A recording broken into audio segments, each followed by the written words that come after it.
back to the podcast, everybody. You're listening to In the Company of Charity podcast. And of course, I am Sister Liz, and we are here with Sister Elizabeth, as always, my favorite co host.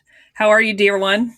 I'm doing fine, just as well as I was when you left me about, 3 hours ago.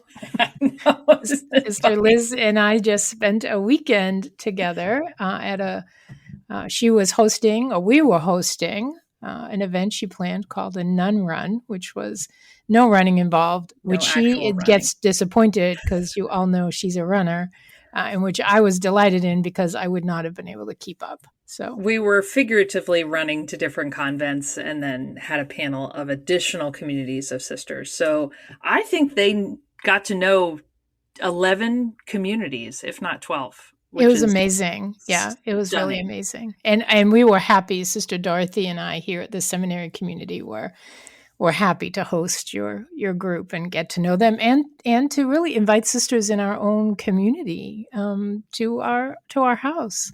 We don't do that often enough.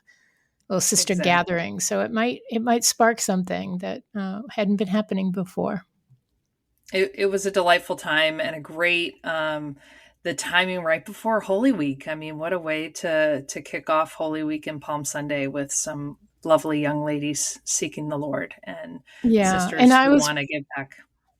I was really glad too. We were able to attend mass at our local parish across the street because, as you know, for a Daughter of Charity, the chapel is the parish church, and our pastor was able to join us, Father Tom Pasteris, and so it was great. It was really a great weekend. So I really appreciate you coming this way and having us join you in this. As always, won't be long. We'll do it again. But without further ado, we have a great interview for everybody.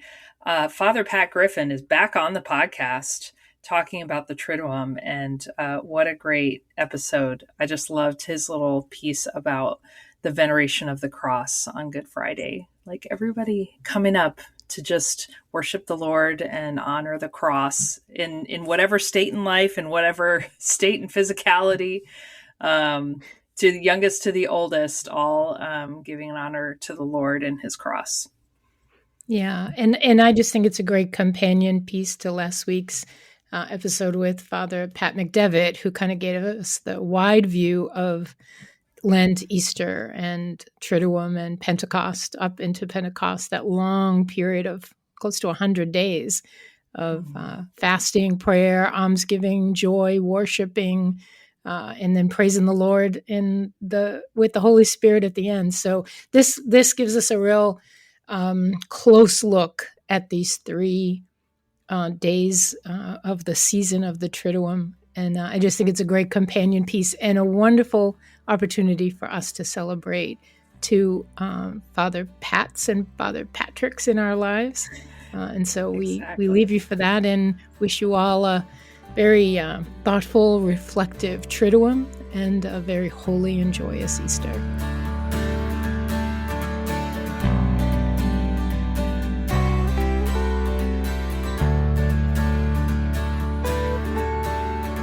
Hi, everyone. It's Sister Elizabeth, and I am here with Father Pat Griffin, good friend, and often here with us on the podcast of the Daughters of Charity, in the Company of Charity.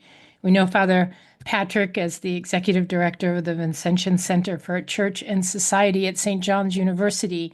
And so, Father Patrick, we welcome you to the podcast today. Thank you. It's a pleasure to have the opportunity once again to be part of this, worthwhile effort and to enter into dialogue with you about things that are really important for our faith and things that help to move us forward and getting closer to the Lord. So this is an honor for me. Yeah, it's an honor for us as well. So we're going to begin. Our conversation today is about the Triduum specifically, and our listeners will remember last week we had kind of a broad view of the of Lent and the Triduum Holy Week into Pentecost, this sense that in the wider view, we have this very long journey from the beginning of Lent, Ash Wednesday, to Pentecost, and much happens in the midst of it all. And today, we really wanted to have a conversation, because Holy Week will begin soon, how we focus in we can take a closer, more intense look at these 3 days we call the Triduum, which we know is really kind of one event in the church over these 3 days. And so I open it to you to share your wisdom, your understanding of this time, so that we can enter in more deeply to this small-ish season in the bigger seasons of Lent and Eastertide. Yeah, nice. Well, I think one of the things that I would say right away is that the Catholic Christian community is never more faithful to who it is and to showing who it is than it is when we celebrate the sacraments and when we celebrate our feasts well, because they're so filled with, you know, symbols and colors and actions and words. And so they're brimming over with things that one can pay attention to. And so nowhere is that truer than when we pick up the idea of the Triduum. As you said, the Triduum isn't part of the Lenten season. It's its own season, and it's just the Paschal mystery, and all 3 days meld together into one teaching about what's the most important for our faith. So dealing with the 3 days together makes a lot of sense. All three of the days of Triduum are filled with powerful ceremonies and words, and one could single out this or that. But what I've decided to do for you, and what I've been kicking around in my own mind, is what I call taking time in the Triduum. One could pick an element out of each of the Triduum ceremonies and talk about it the whole time. But what I'd like to do is pick one element from each of the days of the Triduum, and then give it a particular consideration about how it's worthwhile for us to give it some time and give it some extra reflection. So that enables us to give each of those elements their due. So when we're dealing with Holy Thursday, the element that I'm going to focus in upon is the washing of the feet.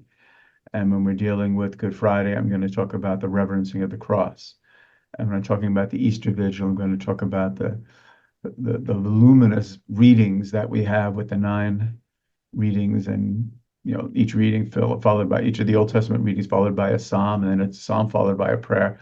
We really are invited to spend a lot of time during the Easter Vigil listening to the story of our faith played out.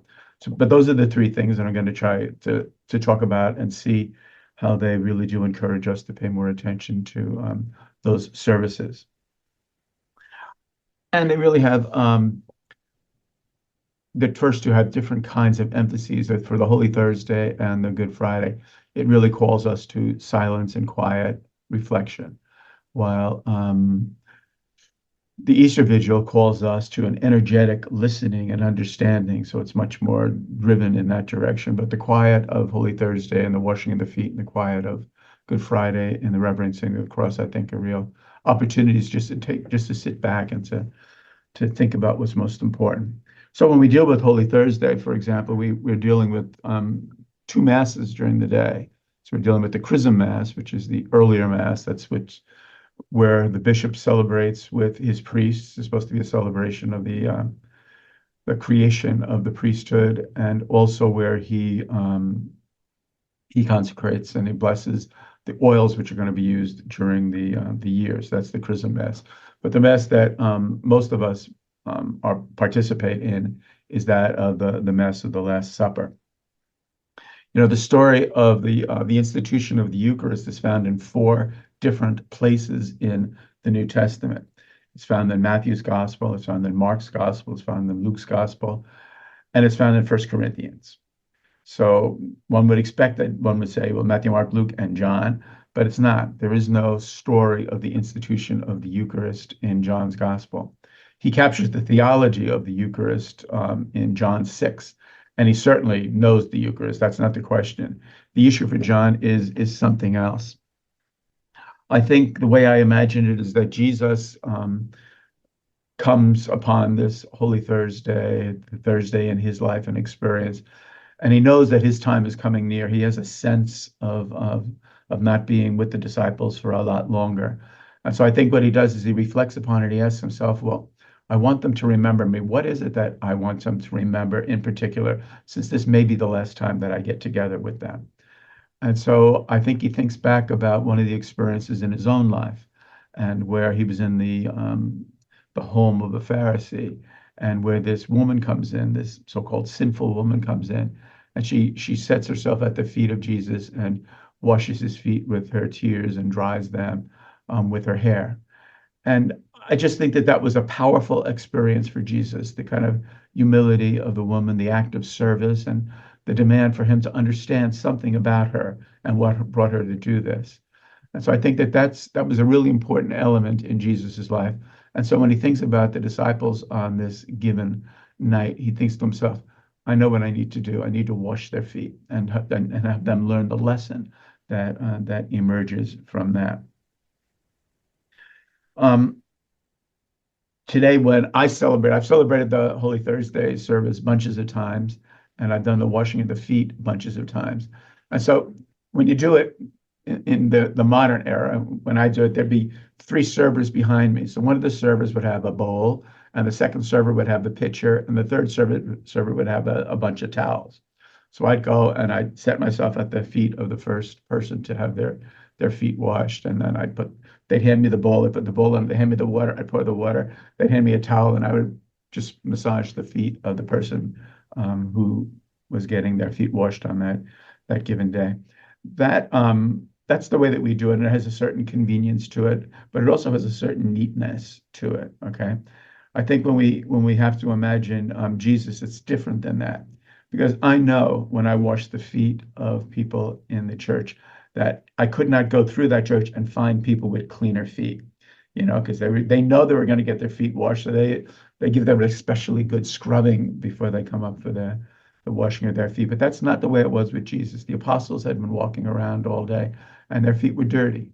And so when Jesus comes to them, he does this all by himself. He comes to their feet, and he gets a bowl and he puts it under it. He gets the water and he pours the water, and he gets a towel and he dries their feet.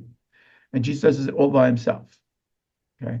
And then he moves on to the next person and he does the same for them, and then on and on. So what's interesting about the story is that Jesus washes the feet of all the disciples, not just one and then saying yada, yada, yada. Let's say I washed all of your feet. It's not the way Jesus does it. He washes all their feet. He does it by himself, and he does it in a thorough manner. Because part of the lesson is in that. All right, it's not just a simple symbol. I wash one person's feet, and then everybody understands what it's all about. Each person at the meal had to get their feet washed. And when Peter tries to back away from it, he said, Peter says, "You'll never wash my feet." And then Jesus says, "Unless I wash your feet, you will have no place with me," which is really a powerful thing to say, and certainly got Peter's attention. Okay. And Peter says, "Well, please, you must wash my feet then." And Jesus does. So why is it so important to have Jesus wash the feet of the disciples? There's a passage in John's Gospel, which is what we read on Good Friday on the Holy Thursday. And it says, Jesus says, "Do you realize what I have done for you? You call me teacher and master, and rightly so, for indeed I am. If I, therefore, the master and teacher, have washed your feet, you ought to wash one another's feet. I've given you a model to follow, so that as I have done, you also should do." So there's really the two elements to it. One of them is the work of the servant in washing the feet, and the other one is the person who is there and gets their feet washed. So the work of the servant is understanding the service that they need to provide for the people who come there to get their feet washed. But the thing about allowing one to have one's feet washed is that it feels funny. Okay, it feels funny to have that happen. I ask people this lots of times when I deal with a group, and I say, all right, you're there at a Holy Thursday. You have a choice. Either you wash somebody's feet or you get your own feet washed. Which do you want? And when that choice is given to me, I always say, I want to wash people's feet, because it seems embarrassing to, get there and take your shoes off and, stick it into the bowl and have somebody wash your feet. It just seems embarrassing. Okay. But there's the lesson in that as well. We have to understand that when we serve people, sometimes it's embarrassing to accept the service that we might offer them. The famous line from the end of the movie, Monsieur Vincent, where he's dealing with the daughter of charity who's going out on her first mission of service. And the last words that Vincent says to her is, remember, it's only with your love that the poor will forgive you for giving them bread. That's a wonderful statement, and it captures the spirit of St. Vincent, even if he didn't say it himself, really. But it's only with your love that the poor will forgive you for giving them bread. For some people, it's very difficult to accept the kinds of service that we offer them, to come to a soup kitchen with us and to stick out their bowl and have this guy whom they don't know or this sister nicely dressed up and throw some soup into the bowl that they have or some porridge. It's difficult for some people to do that. How would it be for you if you needed to rely upon somebody else to give you that kind of service? So Jesus wanted the disciples to experience what it was like to be served, but also to teach them a lesson about the need for them to be people who carry out service. So that's a brief kind of picture of what goes on on Holy Thursday. But my point with regard to this is the need to think about this and give it its time. And so as we're watching this washing of the feet taking place, we're to think about what it is to offer service to other people and what kinds of service are we asked to do in humility, and to understand what it is for people that need to accept our service because of their own limitations, or they don't have the resources or something. And so it's understanding both sides of the equation. And that's why I think it should take time. It shouldn't be just one person who has their feet washed and it takes 2 minutes and then you move on because you've captured the symbol, because you haven't. It's got to be a number of more people, and it's got to take time so that we have a chance to reflect upon what it means. Because in John's gospel, this is what the meaning of the Eucharist is. Okay, he puts the washing of the feet in the same place in the Eucharist where you would find the institution of the Eucharist in the other gospels. So what does the Eucharist mean, as John's trying to say? It's what gives us the strength and the energy to act as the Lord did in service of one another. So it really captures that notion. And that's what Jesus wants his disciples, these new soon priests, to do in the ministry. And that's for all Christians to think about. Yeah, I'm just, as you're speaking, I'm thinking these two things are connected. Of course, the institution of the Eucharist and the lesson of being servant. And at Mass, when we hear "do this in memory of me," we associate it all with, of course, the Eucharist. But I'm wondering if this Triduum can't help us to begin to remember that, as well as the receiving of Eucharist, we receive the lesson of the servant, right? And I'm also thinking, I'm like most people at Mass on Holy Thursday evening. I can get distracted because my feet are not being washed, right? Right. Usually, not always, but usually, or even if they are, I'm already ready to get up because I don't want to sit here all this time while the others are being done. Yep. But as you're saying, the time that we take to do 12 on an evening at Mass, because we know everyone's getting fidgety, could very well be the full time that Jesus was with one or two apostles, right? That the time it took for him to prepare what he was going to do, to do it well. And I'm wondering if, maybe a challenge for us is as you said, taking time during the Triduum, is during the time when everyone's feet are being washed, that I pray in the sense that if Jesus is washing my feet, it's going to take this whole time, and to really enter into that space of what was it like to have Jesus be so intimate in touching somebody, looking at them, I'm sure, maybe saying something to them. And each apostle felt that and probably learned the lesson in his own way. And so I'm really challenged as you're saying this to take that to this Holy Thursday evening, that while I'm not having my feet washed, I am, in the sense that I've entered into Jesus' time, and really have a sense of what does it mean to me for Jesus to wash my feet, to teach me to be a servant, and how do I take that forward? So I really appreciate that. I really love the idea of taking the time, because I do think that this, we can talk maybe more about this later, this sense of Triduum is being one event is like we've entered God's time, where one day is like 1,000 years.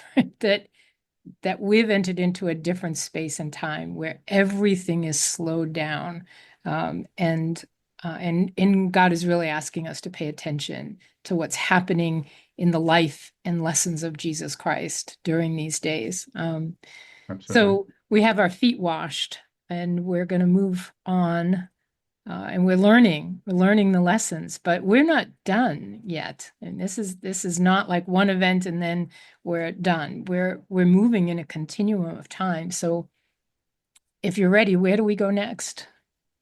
Yeah, I think a good place to go next would be Good Friday. You know, Mhm. that it's the day that follows. And in fact, all of this happens within 24 hours, less than 24 hours. The Last Supper and Jesus' suffering and dying and being placed in the tomb. That all happens in one 24-hour day, one evening till the next evening.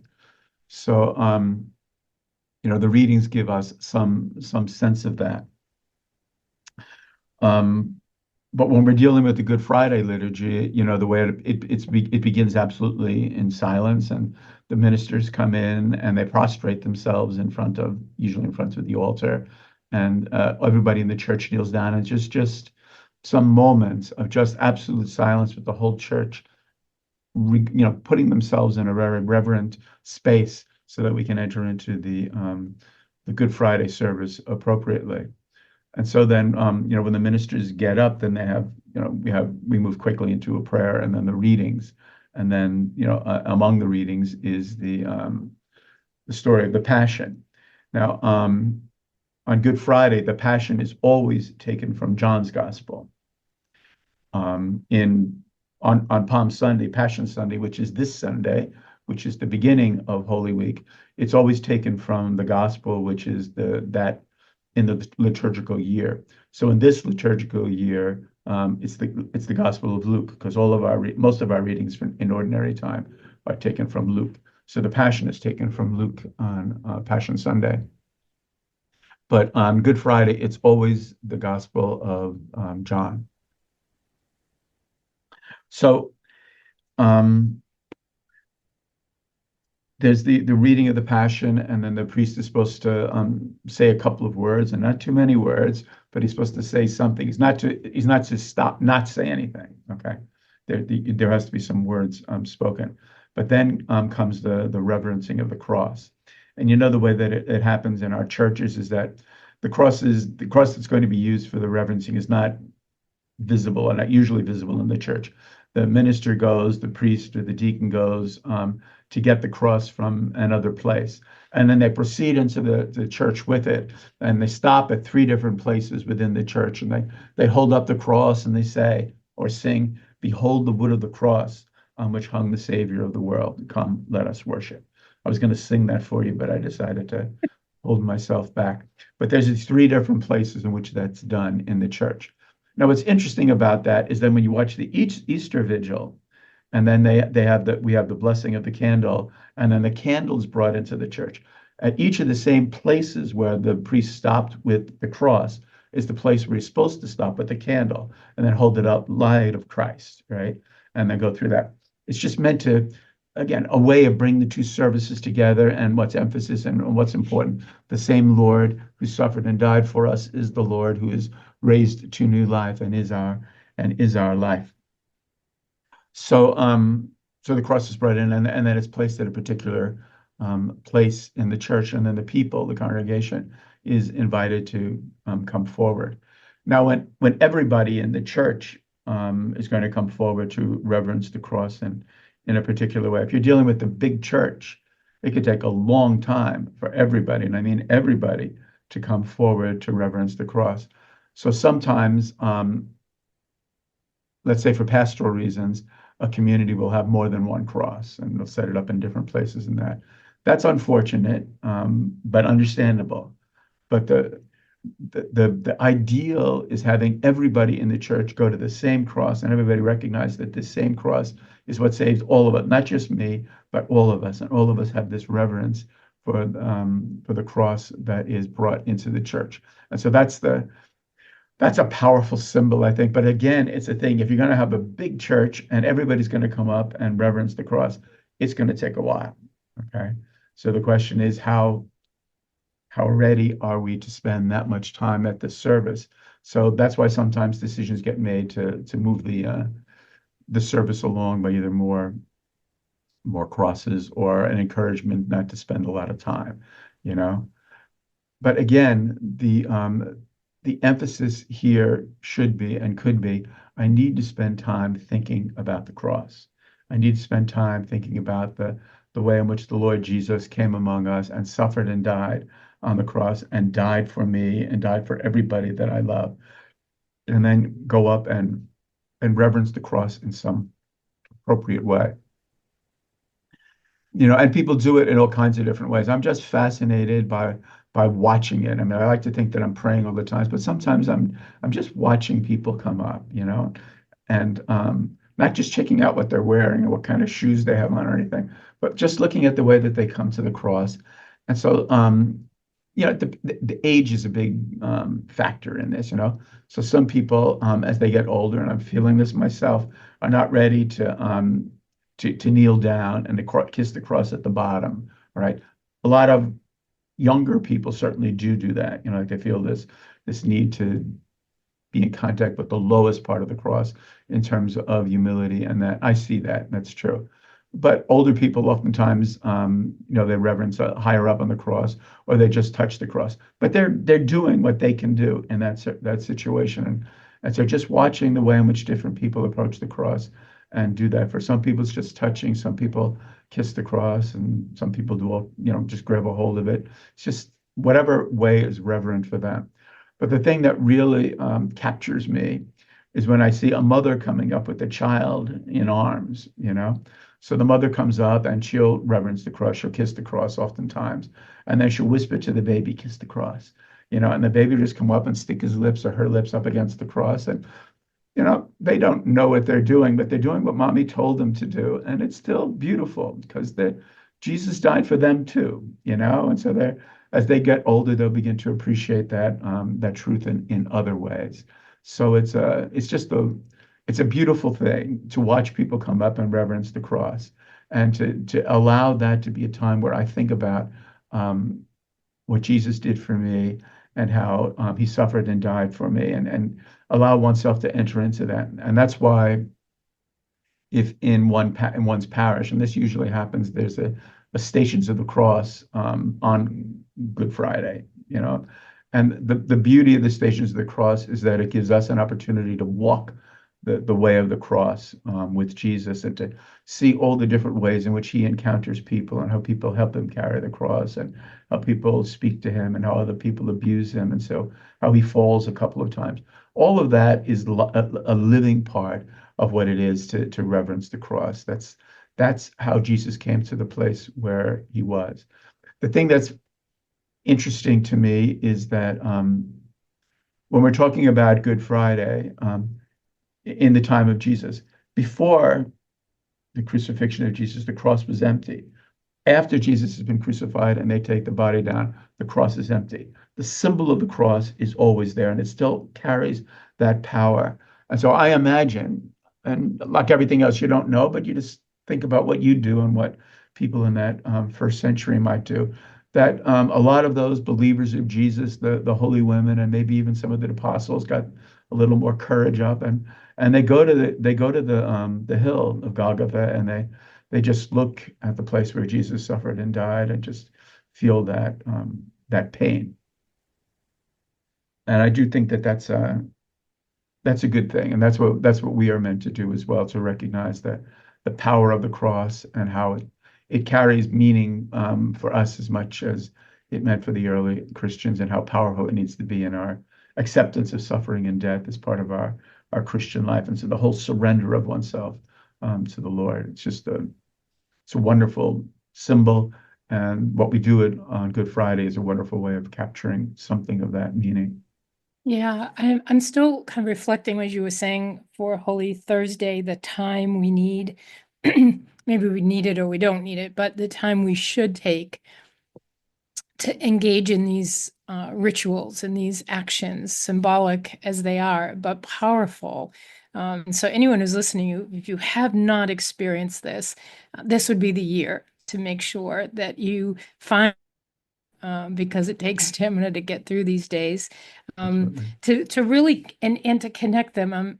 You and I earlier had a conversation. You had asked me about if I think there should be an empty cross or the corpus on the cross on Good Friday. And just now I was thinking, I appreciate and have always, when there is a corpus on the cross, kiss the feet of the cross. And that's always Absolutely. what, it's like kiss the feet of the cross. And I just, in my mind, thought almost connect it to Thursday, because Jesus is washing our feet. And then we have this opportunity not to wash his feet in the same way, but to, not come as crystal clear and clean as you said, we come with our feet scrubbed and manicured. We don't want anyone to think, but here we take the time either on an empty cross or the body of Christ to literally kiss this corpse that is bloodied and bruised and broken. And I'm wondering if this time, for myself even, to take the time while everyone else is kissing the cross, we have all this time, that I take the time to pray in my own way of that engagement with the brokenness of Christ. I've learned the lesson the night before to be a servant, to be humble, and to engage in the messiness of life. And here I am with Jesus himself. If I can't kiss the feet of Jesus and I can't engage in physically touching the cross itself in all of its messiness, how will I be able to do that for my brothers and sisters who are in pain and suffering? So again, this idea of taking time while we're waiting for everyone else, maybe if we're not at the end of the line, but even if we are, while everyone else is going ahead of us, maybe one of the meditations we can do this year is say, in this time, how do I spend it in the presence of Jesus, as the apostles would have been, as the women were at this time? As you said, we end up at this cross after a long journey of the stations, making each of those, and we've now had the cross brought in, stopped 3 times. We remember in the stations, Jesus fell 3 times. That all of these are reminders. They're all bits and pieces of the story that can animate and engage my prayer while I'm waiting for everyone else, that I don't have to leave the story or get bored, So I really appreciate the nuances of the ritual, and the engagement of this as one event helps me to connect one to the other. That what I did last night at Holy Thursday engages me on Good Friday, and how will all of that bring me to Holy Saturday, where our journey takes us next. We're still in our 24-hour period of time. We've had a lot happen in this time. And we're going next to a very long service that's going to take us into the glory of the resurrection. But we're not quite there yet. We still have more to do before we get there. So how do we begin? How do we enter into leaving the silence and the solemnness of Good Friday, bringing us into Holy Saturday?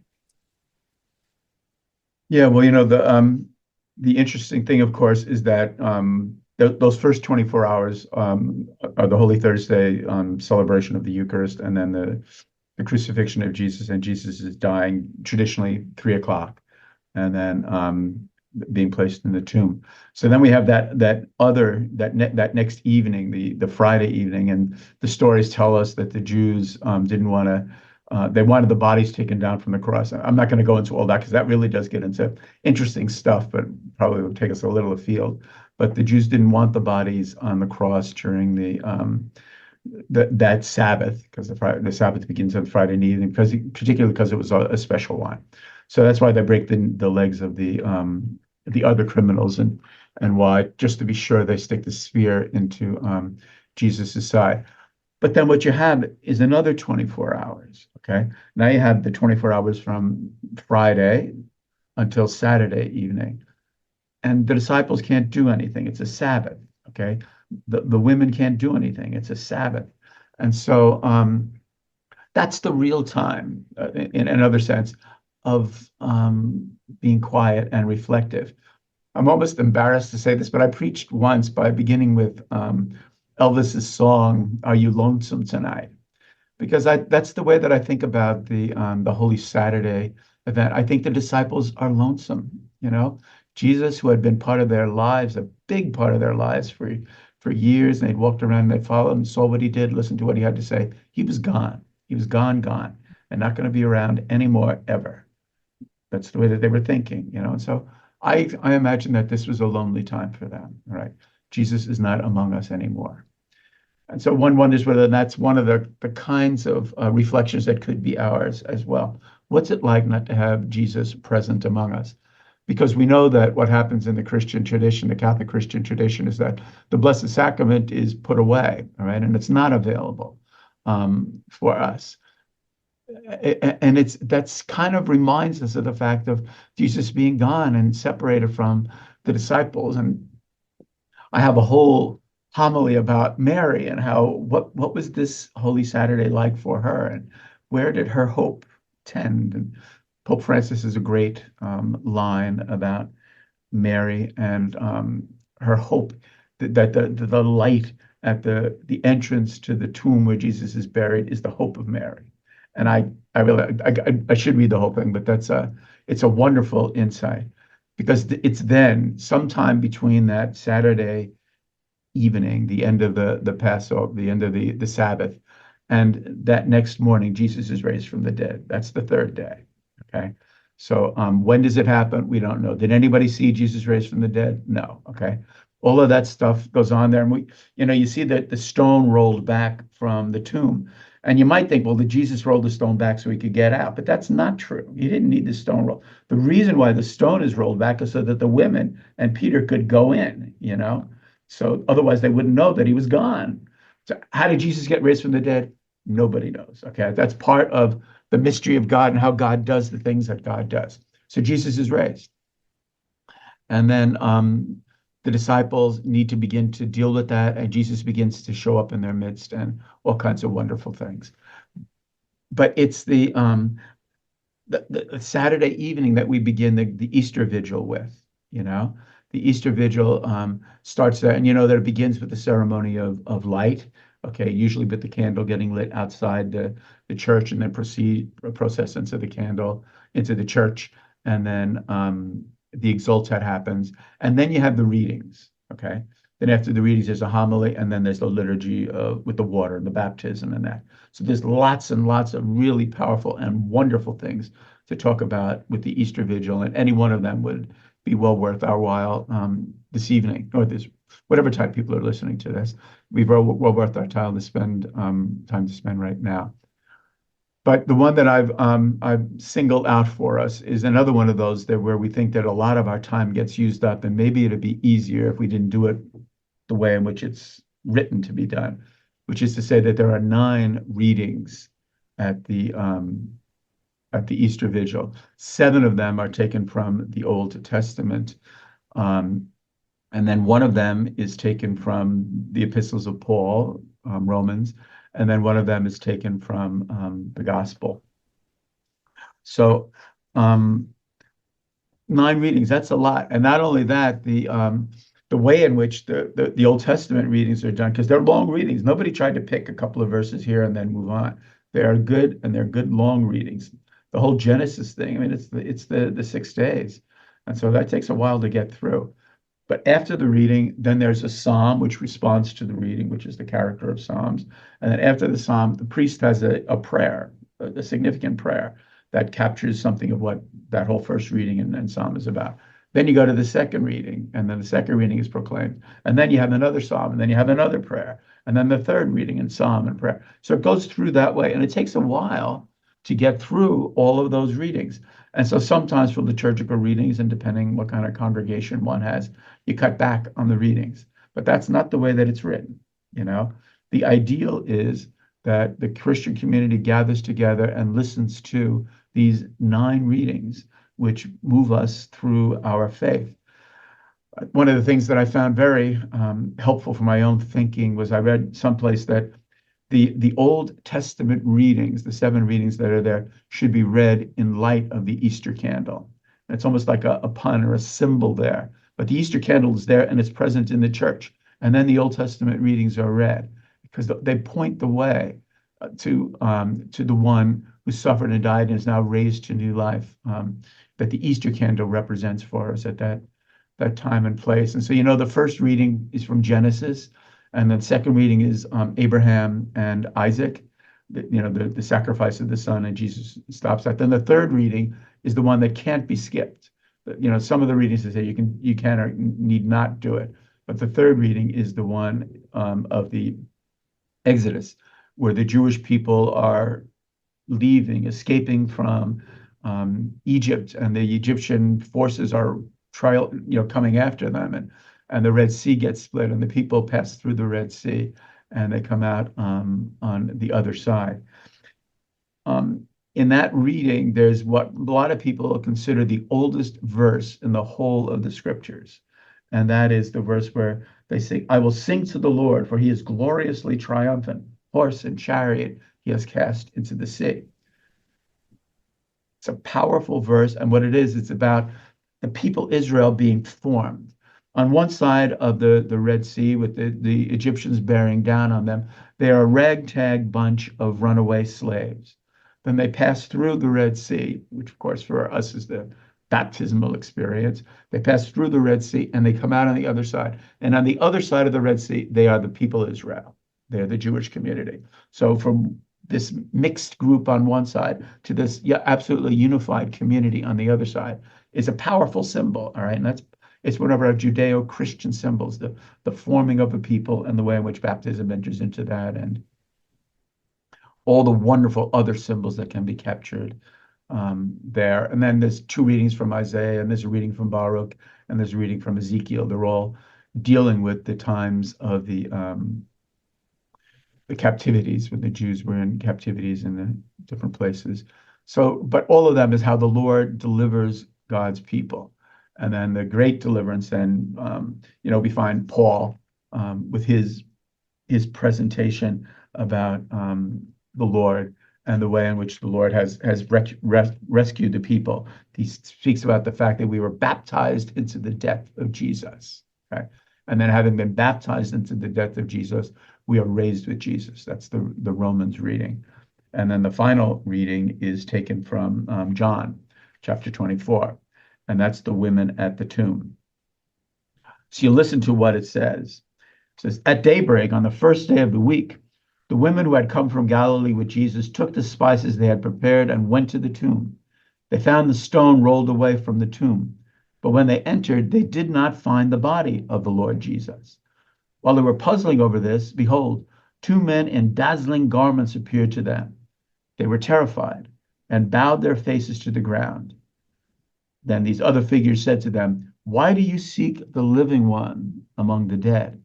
He is not here, but he has been raised. And that's the beginning of this telling of the Christian story of the resurrection. And so it begins from story of Genesis and creation, and then it works its way through our history, and then it brings us to the point of Easter. The Lord has been raised to new life, and then what that demands of the Christian community. But there is an evolution as one goes through the readings and how it moves our thinking forward until we're ready to hear the story about Jesus being raised from the dead. Yeah, you've also kind of through this celebration, you've kind of awakened in me that sense that there is so much connective tissue in the midst of these days, and in the life of the church, anyways. That the church has has really intricately woven symbolism that continually kind of jars us a little to remember something that is significant. And we may not always know why it is, because its symbolic nature is connected to something else and something else. But I'm just thinking, we started at Ash Wednesday having looked at Jesus in the desert, right? The desert, 40 days in the desert. And we spend then 40 days, and I know the number 40, and we've been talking about that since the time. We could have a whole other podcast on just that number. But just in this case, I think I'm just thinking we have spent these 40 days doing all we can to kind of right our relationship with God, with Jesus, right? We've tried to give up things, sacrifice things, pray more, whatever it is we've done, and we may or may not have done it well. But we come to this, and as you were saying, when you said that the reading we cannot miss is Exodus, I thought, well, that's another reminder that there is a journey in front of us in which we will be, if we do it well, will be transformed. It'll be a journey of suffering that will bring us to a place of transformation, we hope. And I'm just thinking that after this, we'll enter Easter, where we will have 40 days of joy. Like that this night transforms even the way we look at all of this symbolism, right? That all of these 40 days, the 40 days of Moses, the 40 days of the Israelites in the desert, the 40 days of Jesus in the desert, our 40 days of Lent are all these times of trying to be less human, kind of trying to make ourselves and using prayer and generosity and forgiveness, reconciliation, to bring a better relationship with Jesus. And at his resurrection, it's like he reclaims the 40 days and says, these days are now given back to you in joy, right? And so to take the time for these readings to really listen is also that time of transformation, I think. So again, that theme of taking the time when we rush through them, or when we get frustrated with the time and wonder, how couldn't we make this shorter? I forgot when you said, we have the 9 readings, and with 7 of those readings is a psalm and a prayer. I thought, gosh, I forgot about just how long this really takes. And in the midst of it, we're also welcoming new members. And we've been doing candles, and we've listened to the Exalted, which is about 10 minutes long. And beautiful 10 minutes when it's done really well. You haven't heard me sing it yet. I'm sorry? You haven't heard me sing it yet. I wouldn't even try. I'm just really, really touched by this journey that you've helped us go on, this take your time, stop and watch and listen. And I wonder what advice would you give us as we take this journey? We're going to be moving into these 3 days pretty soon. When our listeners hear this, how can we not just take the time as we are now to pay attention to these symbols, but what can we do after these 3 days to continue to keep ourselves in a state of prayer, in a quietness, so that each time we come to liturgy, we remember this journey that we've been on, that we do each year, that it's not just a point in time that we're going to wait for again, but that it really helps us linger through the life and times of Jesus and all of his lessons. What do we do with this time? Well, I think that interestingly, in the liturgical calendar, there is the 40 days of Lent, but then there are also the 40 days, as you alluded to a couple of times, between Easter and the Ascension, right? There's 40 days in there, and during those 40 days, the experience of the early church and the readings that we'll hear during that time is that Jesus appears to his disciples, and he shows up in places where they don't expect him and where they don't recognize him. So Mary Magdalene goes to the garden, and Jesus is there as the gardener. She thinks he's the gardener, and so she talks to him that way. But it's Jesus. So the disciples on the road to Emmaus, they're getting out of town, and they're talking about what's been happening, and then Jesus walks with them, and they don't recognize Jesus. These are people that knew Jesus, and they don't recognize him, and then Jesus begins to speak with them. And then Jesus gathers, but the apostles are gathered together in the upper room, and he gets with Peter as they walk along the shore. There's just all of these different situations in which Jesus becomes present to the Christian community. And I am confident that we don't have a fraction of the number of times and the number of places where the early Christian community encountered Jesus. And that's not even going into the whole thing about Jesus spending time with his mother, because I absolutely believe that.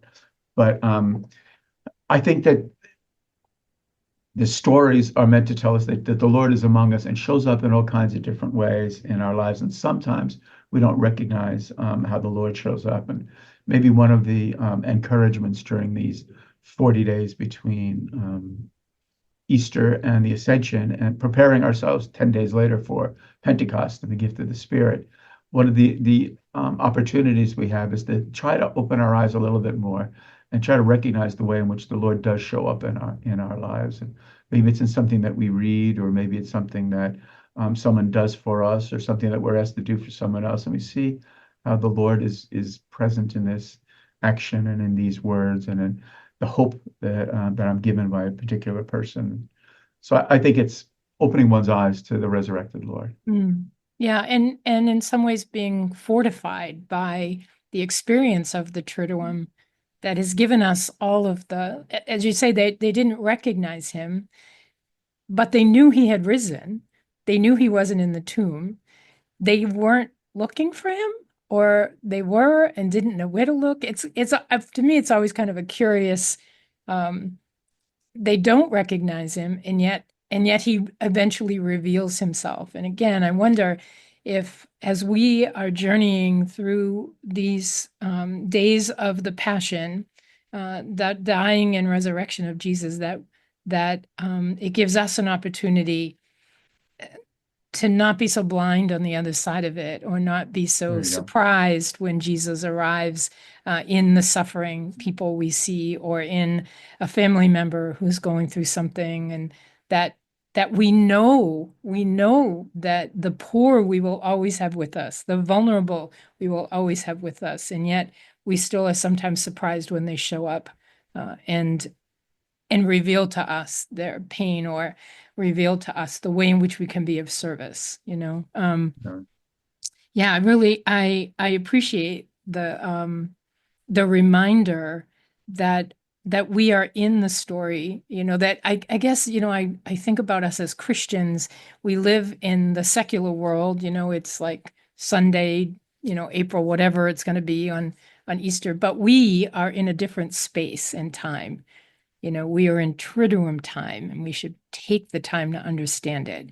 The world is going on about its business, but we have entered into this sacred time. It's like God opens up his time for us for that moment, as he does at the time of the Eucharist, where, my grandmother used to say, if God is really present in the Eucharist, then we are present to all that God is present to. This is like blowing my mind. What does that even mean?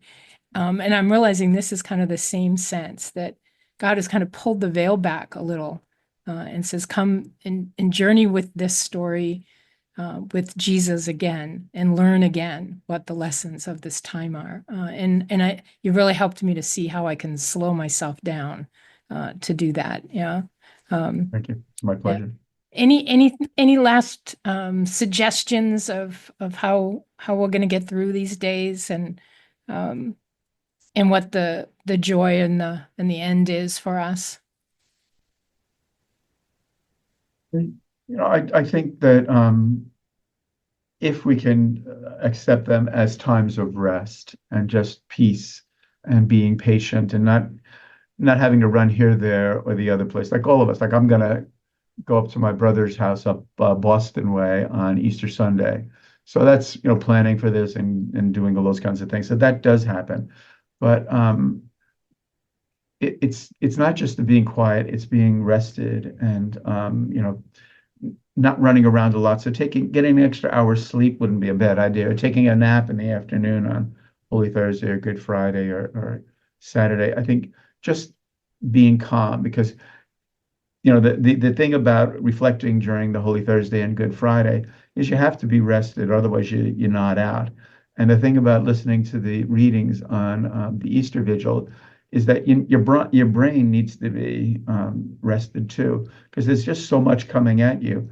If you're sleepy at 9 o'clock at night, which is what most of us would be at 9 o'clock at night, at least people of my age, it's tough to listen to the reading. So maybe that's an encouragement for me to get a nap during the day so that I can be more attentive and enter into the mystery. So I do think as exciting as Easter is, the way of approaching it really does have a lot to do with peace and quiet and readiness and listening more than speaking.